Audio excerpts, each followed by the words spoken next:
แล้วน้องปายเป็นยังไงบ้างครับพี่คืออาการถ้าทางวิชาการเขาเรียกว่า tactile defensive ระบบสัมผัสก็ส่งไปโรงเรียนเขาก็ไม่เล่นกับเพื่อนไม่พูดกับเพื่อนเป็นปีเราก็ไม่รู้ว่าคือแท็กทายตอนนั้นชั้นอะไรพี่เตรียมอนุบาล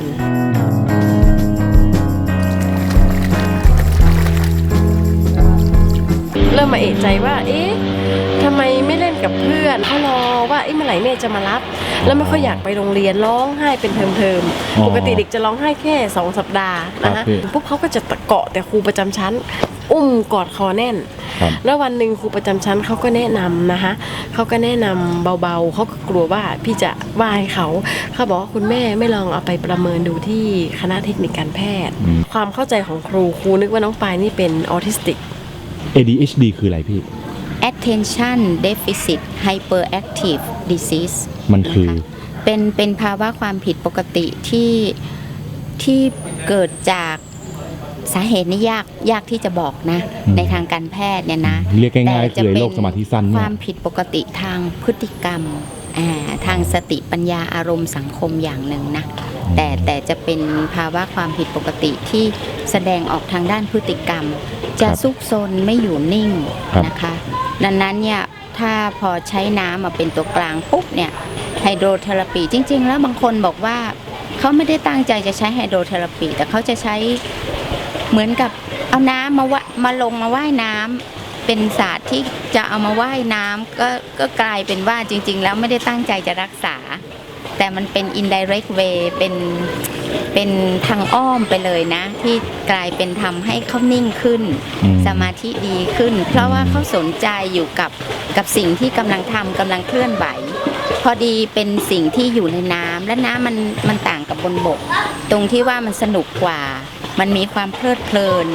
ให้เขารู้สึกอิสระมากกว่าเคสน้องปายเนี่ยถ้าเป็นอดีตเนี่ยเขาจะเข้าใจว่าเป็นเด็กขี้อายเด็กคนนี้ถ้าไม่แก้ไขได้ไหมก็ได้แต่ว่าจะเรียนหนังสือไม่เก่งนะเพราะว่าสมาธิไม่ดี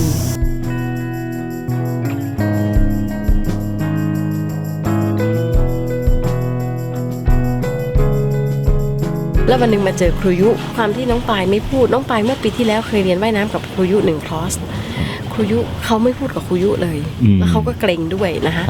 ก็พาหายไปภาคหนึ่งก็เอาใหม่กระตุ้นให้เขามาเรียนใหม่น้องปายทุกวันนี้ยังไม่ได้ก็ว่ายอย่างเงี้ยค่ะแต่เขาก็ว่ายเก่งแล้วค่ะว่ายเก่งแล้วทุกวันนี้มาว่ายกับครูยุนี่ก็ได้วันหนึ่งประมาณร่วม1,000 เมตรได้1,000 กว่าเมตรแต่มันไม่ใช่พันยาวนะสัก300-400-500 เมตรแล้วก็หยุดพักสักแป๊บหนึ่งแล้วก็ว่ายต่อ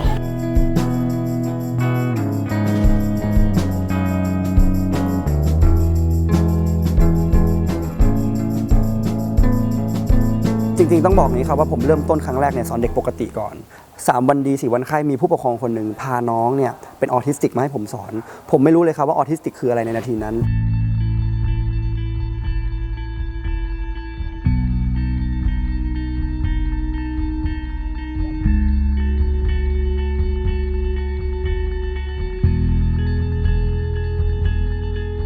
เคยมีอาจารย์แพทย์คนหนึ่งครับเขาเคยคุยกับผมเขาเป็นแพทย์ด้านโรคเด็กที่ราชนครินทร์เขาบอกว่าครูยุรู้ไหมครับว่า 30% ของออทิสติกเป็นลมชักผมก็อึ้งบอกผมไม่เคยรู้อันนี้ก็เป็นอีกที่หนึ่งครับจุดประกายผมบอกเฮ้ยงั้นต้องเรียนแล้วนะมีความเสี่ยงของเด็กพวกนี้อยู่นะแล้วเราไม่รู้เรื่องนี้เยอะมากนะผมมาเรียนเพื่อผมจะมาหาที่ปรึกษาเลยครับเพราะว่า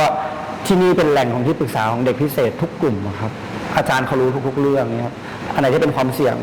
เราจะรู้ว่าอันไหนเนี่ยที่ทำกับออทิสติกได้อันไหนที่สอนออทิสติกไม่ได้อันไหนที่ควรจะระวังเพราะว่านี่สำคัญกว่ามั้งครับ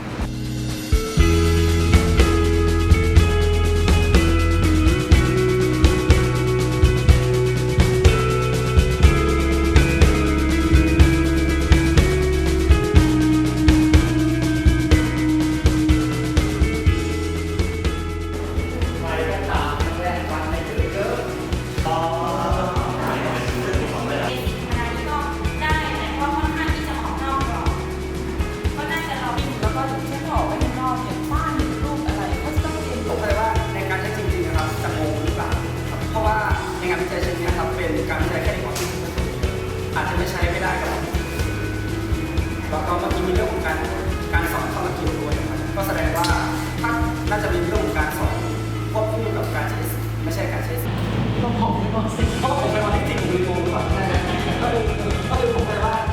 ผมไม่ได้แคร์ว่าเกรดมันจะคือจริงๆก็อยากให้เกรดมันออกมาดีนะครับ แต่เคยคิดก่อนที่จะเข้ามาเรียนแล้วครับว่า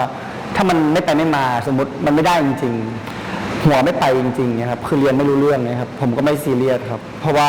มานี่คือตั้งใจมาเอาวิชาใช่ครับถ้าไม่จบไม่ได้ปริญญาไม่เป็นไรขอได้มีโอกาสได้มาถามเพราะว่าบางครั้งเราทำสอนว่ายน้ำให้เด็กออทิสติกเรามืด8 ด้านนี่ครับเพราะว่าเล่นการที่เราทำงานกับเด็กออทิสติกมันเป็นเรื่องละเอียดอ่อนนะครับ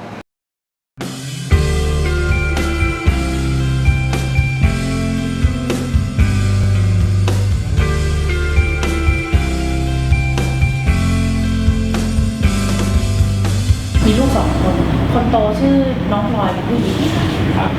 แล้วก็เพชรเป็นผู้ชาย แต่เพชรเนี่ยเราเอาไปเรียนว่ายน้ำทั่วเชียงใหม่แล้วแต่เรียนกับใครไม่ได้เลย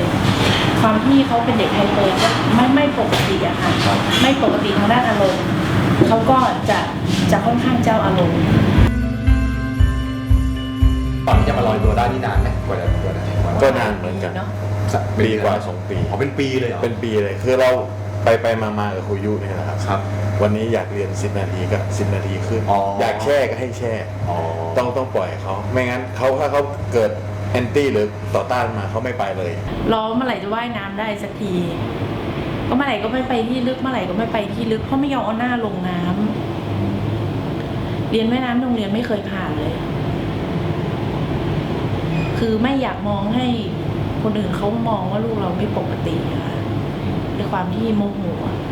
เรียนอยู่แล้วเดินออกห้องไปเลยเพราะเขาเครียด ก็เคยไปหาหมอเขาจะให้ทานยาแต่เราเลือกไม่ทานค่อยๆเลี้ยงเขาให้เวลากับเขาหน่อยครับ ครับ เพราะเด็กพวกนี้เขาไม่ชอบแบบว่าไปบังคับเขาปุ๊บเขาไม่เอาเลยเขาต่อต้านเลยเขาจะไม่ยุ่งไม่คุยไม่นี่เลย ผมเช็คจากพื้นฐานของเขาหมดแล้วครับคือเขาไม่ได้มีปัญหาเรื่องฟิสิกอลด้านร่างกายเลยด้วยตัวเขาเองเนี่ยผมการันตีได้ประสบการณ์เลยว่านาทีนั้นเขาว่ายน้ำเป็นแล้ว โอ้โหวันแรกที่ลูกโผล่ขึ้นมาแบบว่า ยุเนี่ยมั่นใจแล้วว่า ลูกเนี่ยลงน้ำแล้วไม่เป็นไรแล้วสามารถช่วยเหลือรอดแน่นอนละคว้าตัวเขาไม่ให้เขารู้ตัวคว้าตัวเขาแล้วก็กระโดดลงไป เพียงแต่ว่าเราไม่รู้ว่าจะทำยังไงเขาไปน้ำลึกแล้วก็ต้องโยนเขาไปลงน้ำลึกถูกไหมครับเสร็จปุ๊บเขาก็ลอยนะครับ โยนไปน้ำลึก ก็อุ่มเล่นๆนั่นแหละครับแล้วก็จับโยนอย่างเงี้ยครับ ไอ้ยุทักขึ้นไม่ได้นะตายแน่มึง มาตุ้มแล้วเสร็จปุ๊บเขายืนไม่ถึงเขาไม่รู้ว่านี่คือน้ำลึกเงี้ยแล้วเขาก็โกรธแล้วโมโหเลยครับทีนี้ ด่าเลยเหรอ ด่าเช็ดเลยครับ เราก็ยืนดูอยู่ก็พูดตรงๆว่าโทรศัพท์เนี่ยเก็บไว้ละ ครูจับได้พวกเราถอดได้เลยเตรียมละถ้าอะไรผิดพลาดทางไงครูไม่ต้องห่วงเดี๋ยวครูลงไปทันอยู่ละแล้วก็สำรองไว้หน่อย แต่แม่นี่ร้องไห้เลย ดีใจว่าคือเขาเรียนมา 3-4 ปีเนี่ย ไม่สำเร็จสักที่เลยคือร้องไห้เลยแบบเรายืนอยู่ข้าง มันตื้นตัน ตื้นตันแบบขึ้นมาแบบ แล้วว่ายมาเลย ตะ เหรอ เกียกตะกายแล้วด่าครูได้ ถ้าเขาด่าครูได้นี่แสดงว่าเขาอยู่ในน้ำได้นะคะ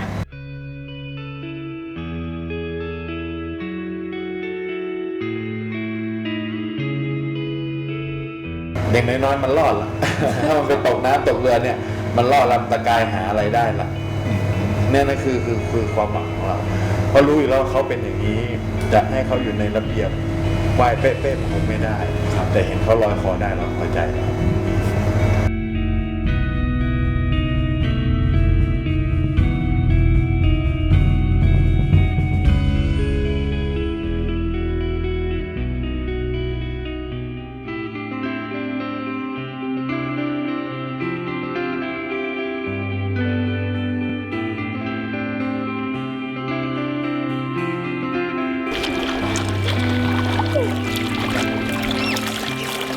ชื่ออะไรครับเนี่ย พี่โตนครับ โตนเหรอครับ โตนหรือโฟนครับ โฟนครับ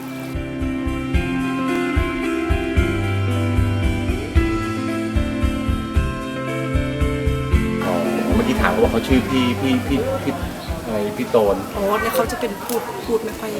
ชัดเขาเป็นออทิสติกค่ะ แต่เมื่อก่อนเป็นเยอะค่ะ แต่ตั้งแต่มาว่ายน้ำแล้วก็ดีขึ้นเห็นผลนะคะ อ๋อ เห็นผลชัดมากเนี่ยค่ะ ทาราก็จะเกี่ยวกับน้ำนะคะบำบัดก็เป็นการรักษาด้วยน้ำเราจะรักษาผู้ป่วยได้หลายระบบนะอย่างผู้ป่วยที่มีปัญหาระบบประสาทอย่างคนไข้อัมพาตครึ่งซีกอัมพาตครึ่งท่อน หรือในกรณีคนไข้มีภาวะปวดข้อภาวะทางออร์โทปิดิกเนี่ยนะคะปวดข้อต่อปวดอะไร ซึ่งเราอาศัยคุณสมบัติของน้ำทั้งนั้นเลยค่ะที่จะมาช่วยรักษาคนไข้ได้ ดังนั้นเวลาลงเล่นน้ำจิตมันเพลิดเพลินน่ะจิตใจดี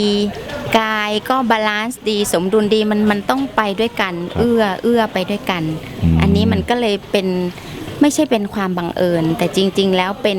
การสร้างสมดุลให้กับตัวเขาอะค่ะ เปล่าจริงๆมีคนให้มาสอนเด็กออทิสติกก่อนครั้งแรกเมื่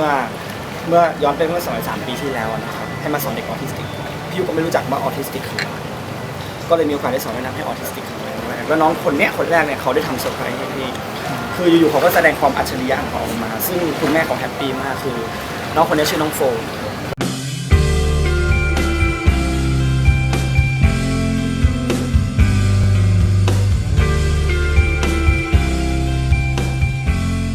น้องโฟนเนี่ยก็ว่ายน้ำกับผมมาสัก 2-3 อาทิตย์มั้งครับจากนั้นมีวันหนึ่งเนี่ยผมกับคุณแม่น้องโฟนเนี่ยนั่งคุยกันธรรมดานะครับว่าเนี่ยพี่จิ๊บผมเนี่ยจะไปเที่ยวลำปางพี่แค่นี้แหละครับอยู่ๆน้องโฟนก็พูดเลข11หรือเลขอะไรสักอย่างซึ่งผมจำไม่ได้นะครับขึ้นมาตัวเลขหนึ่งผมก็สงสัยว่าเอ๊ะ11เนี่ยมันคืออะไรปรากฏว่ามาทราบภายหลังว่ามันคือหมายเลขทางหลวงครับผมเพิ่งรู้ครั้งแรกครับว่าตลอดเวลาเราขับรถอะครับน้องโฟนจะไม่หลับนะครับแม้ขับระยะทางไกลๆแกจะผงกหัวแล้วก็มองไปรอบถนนตลอดเวลาเราเพิ่งรู้ว่าสิ่งที่แกมองเนี่ยมีเหตุผลคือแกจะพยายามหาป้ายทางหลวงครับแล้วจำว่าเส้นนี้เป็นทางหลวงหมายเลขอะไรปัจจุบันในน้องโฟนสามารถจำหมายเลขทางหลวงหลายๆที่นะครับในเมืองไทยที่แกไปได้ทั้งหมดเขาจะสนใจไอ้สิ่งที่เขาสนใจเลยค่ะเขาจะชอบเป็นประเภทแบบทางหลวงอะไรเงี้ยค่ะพี่โฟนบอกพี่สิว่าถ้าพี่โฟนจะไปเที่ยวเชียงรายวิ่งทางหลวงหมายเลขอะไรดีเชียงใหม่เชียงราย118จริงเหรอถ้าไปเที่ยวภูเก็ตรอบแล้วล่ะภูเก็ตจองตูน304จริงเหรอพายุไปด้วยไหมไปโอเคนะว่าไปขากบนะนี่กบผีอะไรนะผีเสื้อกี่รอบ